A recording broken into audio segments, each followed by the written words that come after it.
Clicking to move is one of the older styles of playing games. And in this video, we're going to take a look at a super simple way of doing that, where we'll click on a point and be able to follow it. So let's take a look at how we can do that. First, let's take a look at our actual scene nodes and see what we got. So first off, we got the character body 3D, which acts as our player with the mesh instance, which is just a cylinder with two eyes. It has a camera and a collision shape. That's it. That's all our player has. Now, lastly, we have the mesh instance, which is the floor. This is literally the floor. And it has a static body 3D with a collision shape, just so our player can collide with it. And we also have some world environment, some light, and this box, which is just kind of for reference. And lastly, the target marker, which is the red dot that you saw earlier. But now the question is, what is actually happening inside the code to make this work? Well, the idea is simple. First, we're going to actually check to see if we click our mouse.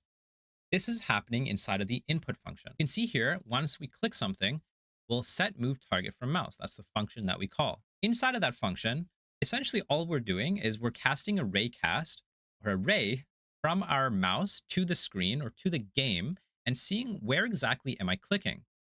From there, we're going to take the position of that click and then compare it to where our player is and then just move to that position.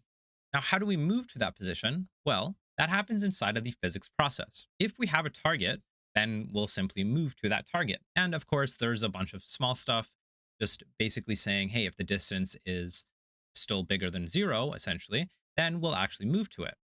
If it's not, then we'll just move to 0, meaning we'll stand still.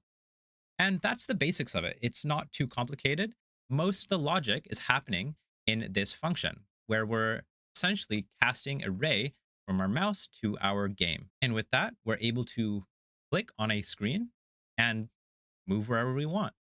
Now, do keep in mind that this doesn't take into account for any obstacles in the way.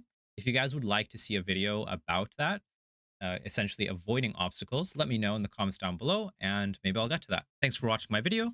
If you guys liked the video, check out my website down below and my other courses and like and subscribe the video, and I'll see you guys later.